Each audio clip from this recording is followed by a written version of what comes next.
Welcome to Real Estate Ops Brief. I'm your host, Charles Garcia. Thanks for joining us today. And today we've got our first episode of Real Estate Ops Brief. And for our special guest today, we've got Mike Schmidt with Keller Williams. Hey, how's it going? Good, man. Thanks for coming in. Yeah. So, Mike is one of the realtors that I work with quite a bit. He is an Air Force vet. He's been in real estate industry for Coming up on 4 years now. 4 years. Yep. Man, your business has boomed, especially in the last couple of years. It's been awesome. Yeah. Mike is very hardworking, and that's one of the reasons why I work with him a lot. And we get stuff done. Yeah. Yeah. No, it's been the last few years have been great. My family's been in real estate for the last 3 generations, and I finally took the leap into it, and it's been a very rewarding career for me. Yeah, what's one more real estate agent in the family? Yeah, right? exactly. Give us a little bit more about your background and obviously family has quite a bit of influence of why you got into real estate, but what'd you do before that? Yeah, so prior to that, I kind of I was in college, jumped all around to 3 of the different state schools here in South Dakota. And then while I was doing that, I actually joined the South Dakota Air National Guard. So I've been a part of that for coming up on 12 years now. Did that, graduated college, did a little bit of time with the Sioux Falls PD. After that, I got a full-time position on base. So I did that for 3.5 years. And I just kind of, I wanted something else. I wanted my hard work to reflect, my success. Mm-hmm. And I just kind of, my wife was actually like, hey, have you ever thought about real estate? And I'm like, no, I never have. Ironically, being that my family's been doing it for generations. But so then I finally took the leap, and it's one of the best things that I've ever done. Yeah, like I said, you've been doing great, especially the last couple of years. Just your business has been booming. You've been busy quite a bit. So I think that's an understatement. Yeah. Was there something, kind of going back in your childhood days? You said you never really thought about real estate, even though your family's been in it. Was there something about the real estate industry or the job as a whole that kind of deterred you from it back then? I wouldn't say, I was really deterred by any means. Obviously you work all the time. Yeah. You try to manage your schedule as much as possible, but in reality, you're to a degree at the mercy of your client's schedule. But I wouldn't say growing up there was much of a deterrent. I never even really thought about it. I didn't know, my dad was in real estate, and I didn't know really what it was. I just knew he sold houses. Yeah. So I guess, it wasn't like, oh, I never want to do that. I just had never really thought of it growing up until, a few years ago when my wife said, hey, have you ever thought about it? Well, let's start looking into it. Let's try it. Yeah. Yeah, and it's been a very good path for you, or it must have been hard, obviously going from like income where it's pretty set. You get paycheck every 2 months or every 2 weeks or every month or whatever, to like all of a sudden now you're self-employed. And that was probably the biggest hurdle. We kind of we planned for it, but going from a military career where it's structure, you have you got to be here at this time, you leave at this time, and it's going from a very structured, secure job to this. Now you're your own boss. Exactly. Now I'm the one creating the structure. I'm the one that has to, create my schedule. Yeah. That was probably the biggest difficulty. But the longer you're in it, the more you, just kind of keep doing it, sticking to it. It all comes together. Yeah, and going through that, like you figure out what's working for you and what isn't, and I think that's a tough part in this business, especially starting out. Is like, okay, what am I doing right? What am I doing wrong? what isn't working that, I'm wasting my time on. Yeah. No, it's a constant learning game. My dad's been in it for over 30 years, and he still learns new stuff every day. Yeah.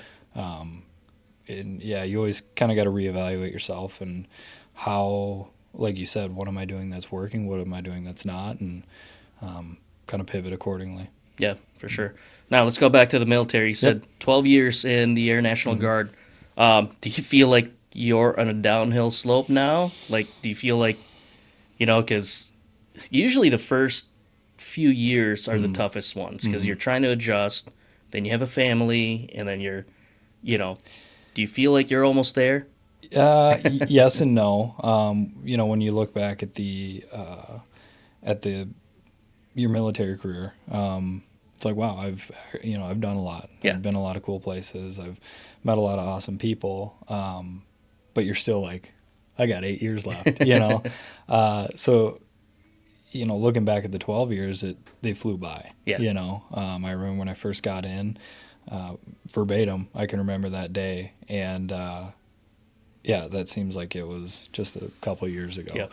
And now you see these new airmen coming in, and they're where you were at one point, and now you're the senior enlisted, and you're the ones that they're looking up to. You're trying to guide them through their career. Exactly. And I'm like, well, who's going to hold my hand? But yeah, it's I'm on the home stretch. It's going to be bittersweet when my time's done, but yeah, just kind of keep focusing on it. And have you decided yet whether you want to go for 20 or more, or? Most likely I'll do the 20, and then get out maybe 21, maybe 22, just depending on what's going on at the time. But sure. Yeah, it's I love it, but now starting a family and all that kind of stuff, it's a little bit harder. Yeah, it is. It's a totally different dynamic. Like when prior to family, it was, I'll go on this deployment, you don't even think about it. Yep. And now you got a wife and kid, and it's like, oh, now I'm away from them for however long, and it's tough. It is. Yeah. And I've seen that, and I'm not really speaking from experience, because I was blessed enough in a way that I was single and didn't have a family to take care of. When I first deployed, I was 19 out of boot camp. I think I turned 19 in boot camp, had a little carrot cake, and quietly sang happy birthday to me like my friends did. Tear rolls down. Yep, I'm like, I better eat this quick. Yeah. But I can't imagine, because I've seen some bad stuff with how the family dynamics are different. You really gotta find at that point like a real partner, like someone you can trust. One of our guys, like his wife, cheated on him, ran off with the money he made while we were fighting in Iraq. It's crazy. Yeah. It's crazy how that works. And, we got back. He was totally fine, still living by himself. And I think he got over it. But, that kind of reminds me I should reach out to him. Right. But, yeah, with a family, even now, I've been with the Army Reserves since 2010, so 14, almost 15 years here. And there's so much that has changed in the last few years that has made it difficult. But like you said, like sometimes it flies by. Right. My first enlistment in the Army after active duty from the Marine Corps, like I felt like the first 6 years flew by. So that's when I was like, okay, I'm at 10 years at this point. Do I just keep going? If that first 6 years flew by, this next 6 should be cake, Yeah. So yeah, no, like you say, time flying by. I always think about, back when we deployed to Afghanistan. Yeah. And that was 7 years ago now. Crazy. And it feels like it was, yes, right. just a couple of years ago.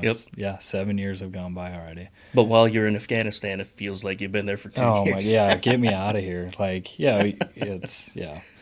So. It's just one of those.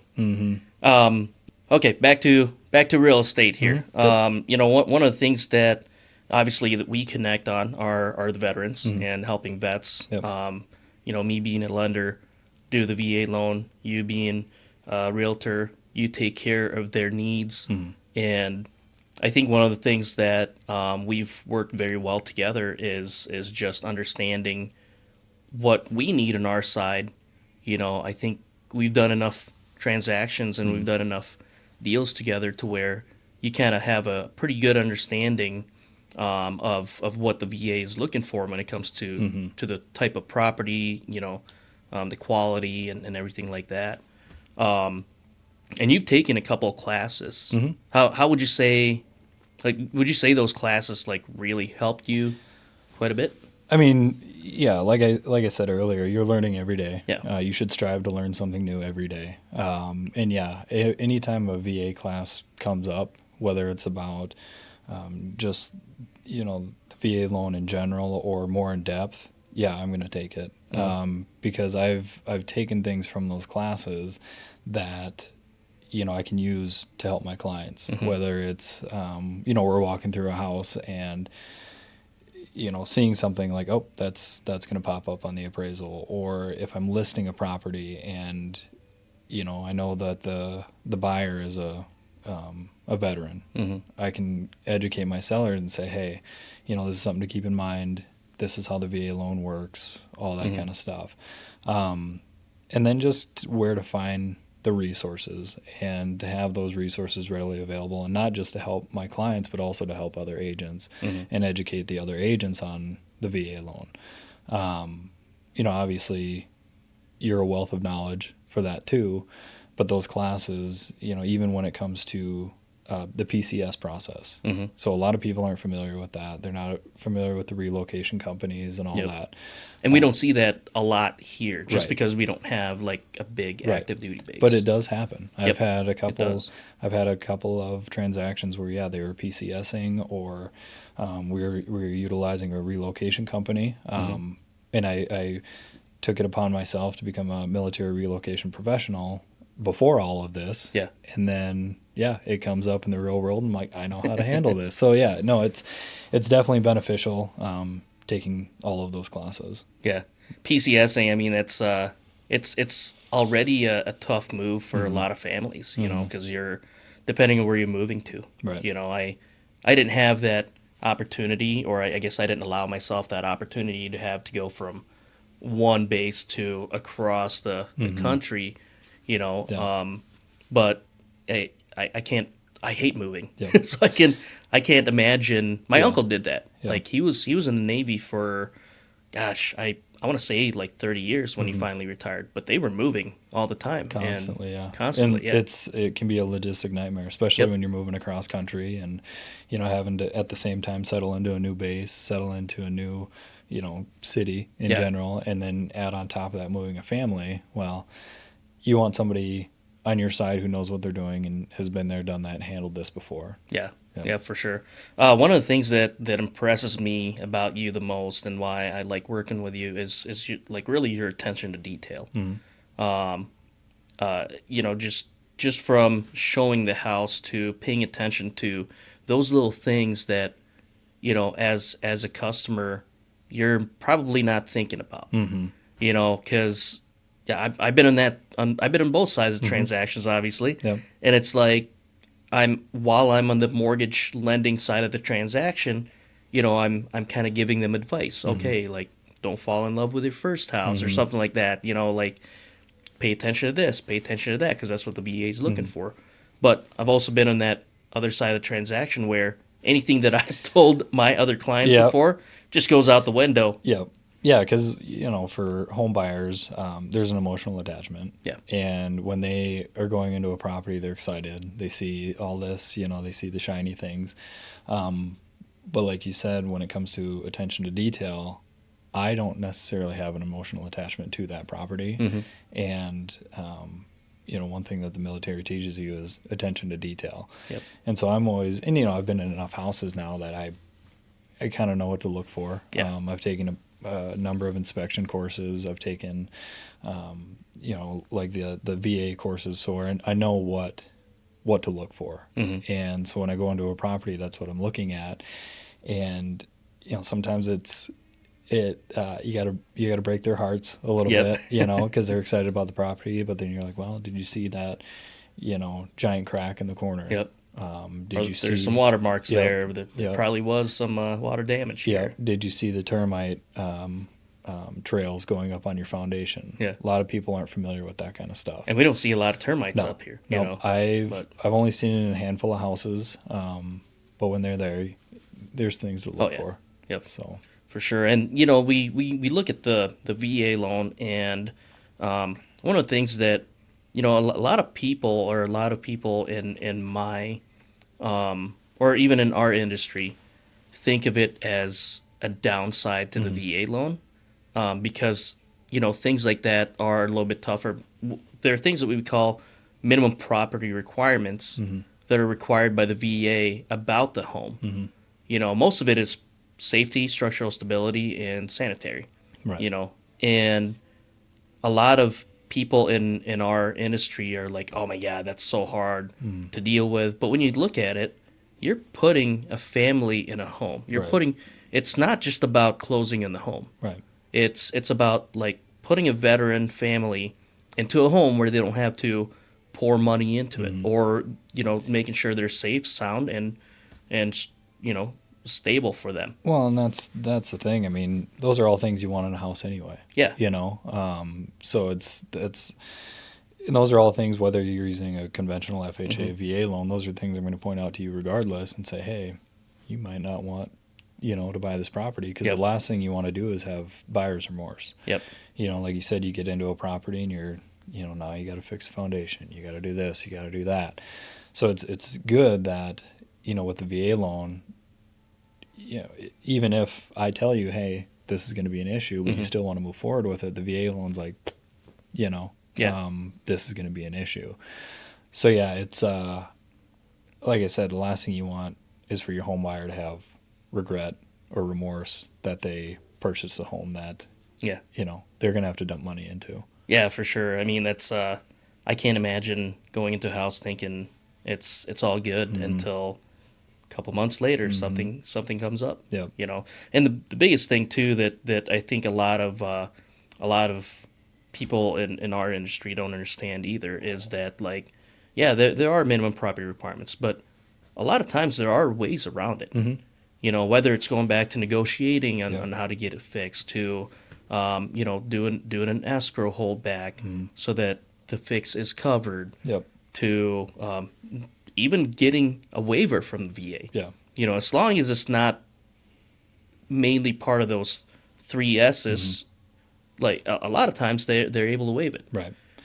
Yeah, there's always ways, to mitigate the issue up front, so that it doesn't fall on the home buyer once they move into the property. So what do you think, obviously I've kind of talked about what impresses me the most about you. What do you think, what else do you think you can offer a buyer or one of your clients that maybe another agent doesn't?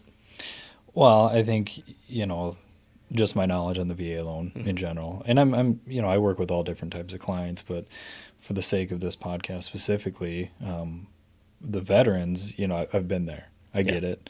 I can relate to them. You've bought a couple homes before. Yep, I've bought a handful of homes now, and it's the second home I bought utilized a VA loan. Yep. So I've seen it from the buyer's perspective. I've seen it from obviously the agent perspective, and I know what it feels like to buy a house. I know what it feels like to sell a house. I know what it feels like to move from a rental. All those kind of things.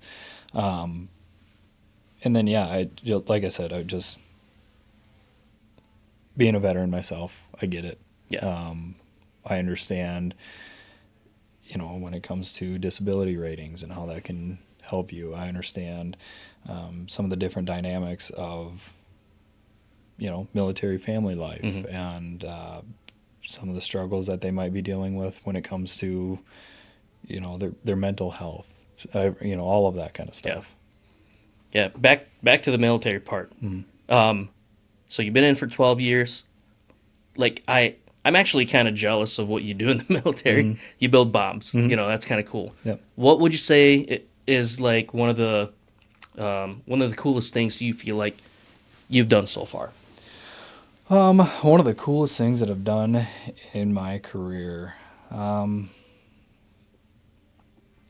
mean, it's all been pretty cool. I haven't. Well, I mean, you're in the Air Force. Yeah, right. So it's pretty chill. Yeah. No, I don't know. I would say just the coolest thing in general is, obviously my job's pretty cool. Yeah. A lot of people are like, "Oh, you a pilot?" And I say, "No, I'm in ammo."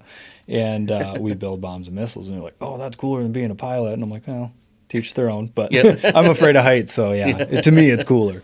You're in the ground at least. Yeah, right. But no, I would just say in general, it's the people that you meet, the friendships that I've built while being in the military, and the experience and life experience that I've gained from the military. A lot of my best friends are people that I've met through the Air Guard. Yeah. Yep. They've been groomsmen in my wedding. They've been, we've been all over the world together. So I would say if I'm gonna pinpoint what's the quote unquote coolest thing, it would be that. Yeah, I totally agree with that, man. I was in 2002 to 2006, and in 2017, we had a chance to do a little reunion with the with basically our company that we went to Iraq with. So we got together. This like 11 years later, we got together, and you kind of feel that nervousness because it's like, oh man, I haven't seen so and so for a while. Yeah. But man, once we saw each other, it's almost like there was no time in between that passed. Yeah. Another part too. Actually, this just happened yesterday. Because I was getting evaluated for my neck because I've been in pain a little bit. But they were like, well, can you think of like an incident that happened that to where did you land in your head? Did you land in your neck? Something like that. And I'm like, I can think of one incident, but it's not in the books. Yeah. And so right away I called my buddy, and it's funny because like for probably the last few years now, almost every year, it's like, hey man, how's it going? Yep. And then it's like, you remember that time? Yeah. And so I'll kind of tell the story a little bit. Yeah. Hopefully I don't get in trouble anymore. But so our scout sniper platoon was going through Humvee training, like Humvee drivers training, so they can get their license. And I already had a license, so they're like, okay, Garcia, you're going to be with, I'm not going to name any names, so-and-so, you'll be the vehicle commander. And then we'll break it down in groups of 4 vehicles, and then you guys do what you're supposed to be doing. That day, we were supposed to be getting some highway miles down. And, that's not what we did. We're like, oh man, like, you ever heard of fording in a Humvee, like where you kind of drive through the water? Let's go to the beach. Yeah. So we took the Humvees to the beach, and before we got going, I'm like, hold on. So I opened the turret hatch, and I'm standing up there. So basically, I'm like, all right, let's get going. As he's speeding, there's water splashing, and I'm like, woo, just awesome. having fun. This is awesome. And then we kind of, after we were done with that, we're like, all right, what should we do now? Well, let's go to the highest peak, and we had, I don't remember if this was the highest peak, but it was one of the highest peaks on Camp Pendleton. Okay. And we call it Eagles Peak. Yeah. And there is a trail that kind of goes up that. Thank God we never hiked that. Yeah. But we took the Humvees up there, and when it was our turn, it was kind of like a roller coaster thing, right? You're kind of climbing up. We're like, oh man, this is kind of tall. So I'm like, hey, let them get far ahead in front of us, because we're gonna throw this in neutral and we're just gonna coast down. Oh yeah. So I'm like, oh, hold on. I open the turret. So I'm standing in the turret, and I'm like, all right, let's go. So he lets the brake go, and we start going, and then all of a sudden we're speeding up. We're like, woo! Yeah. Holy shit, we're going too fast. Yeah. So like before we hit the bottom, we were trying to slow down, and we were having problems trying to slow down because we were going pretty fast already. So he ends up starting to turn. Uh-oh.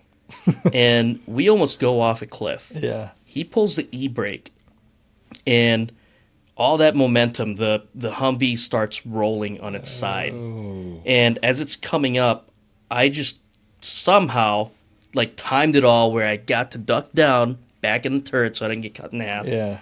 And then as it was coming back up, I kind of fell out of the turret, but then my leg got caught in the strap. Uh-huh.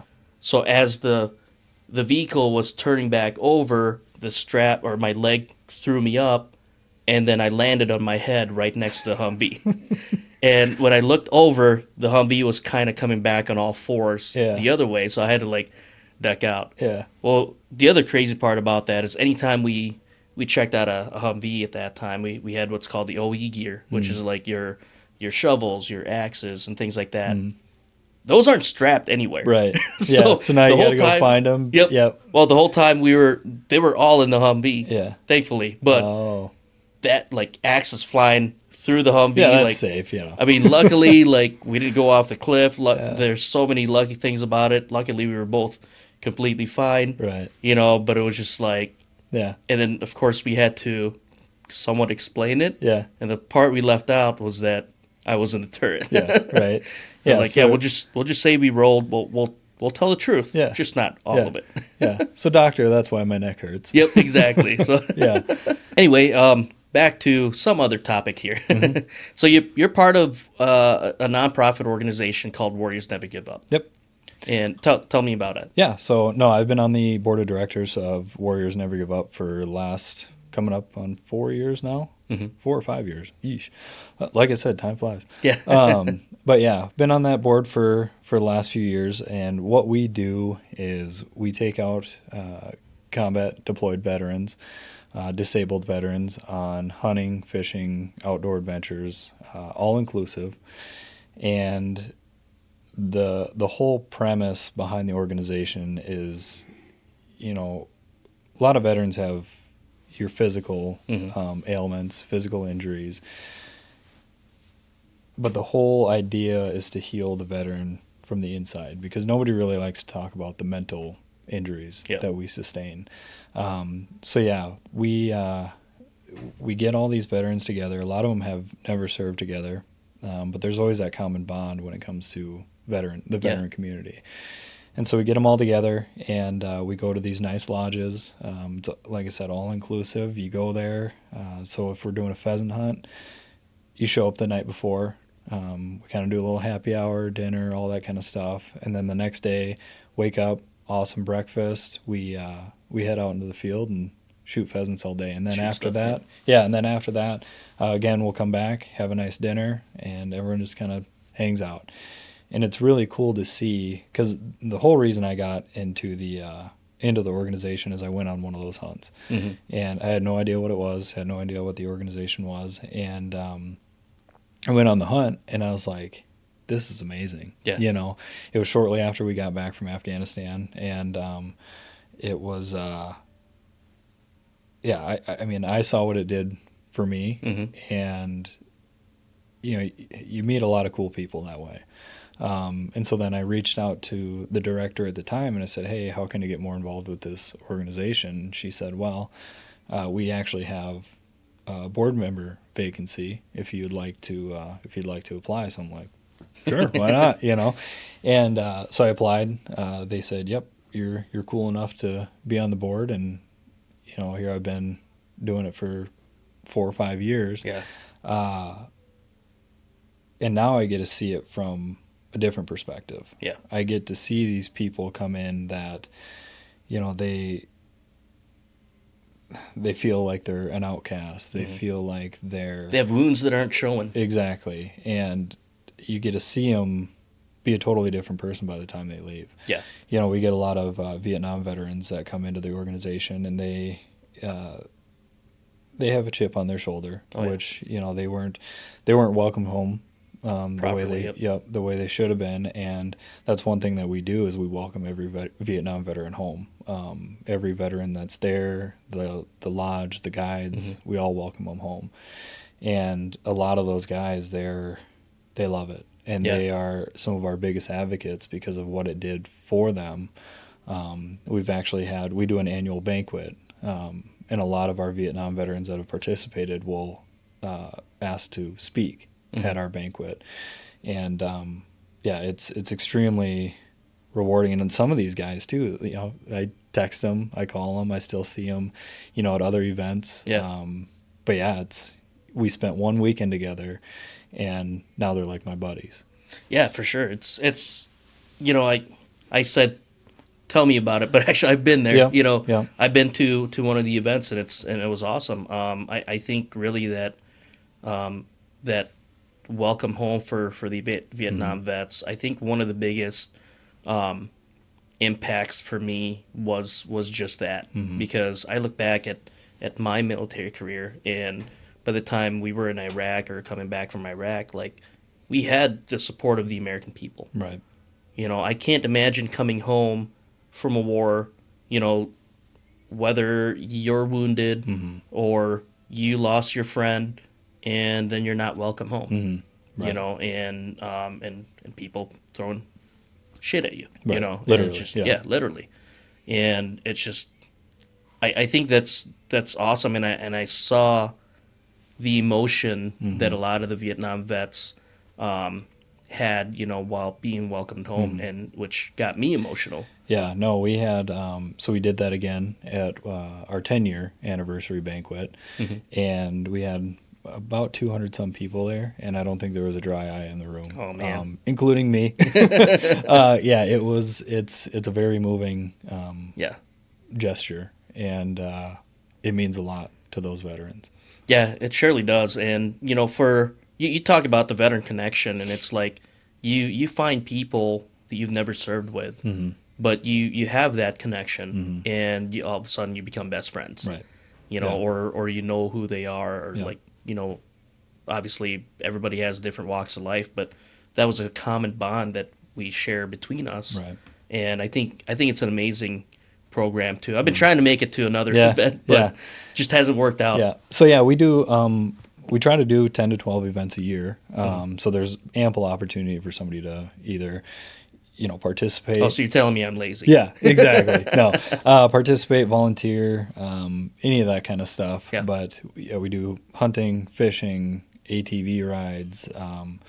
We've got a handful of trips coming up in the next few months. So, and I'm in charge of our social media. So I post all of our upcoming events, all of the veteran, not necessarily our organization, but other veteran events happening within the community. So yeah, if you ever want to see what's upcoming, follow our Facebook page. Warriors Never Give Up. Warriors Never Give Up. Yep.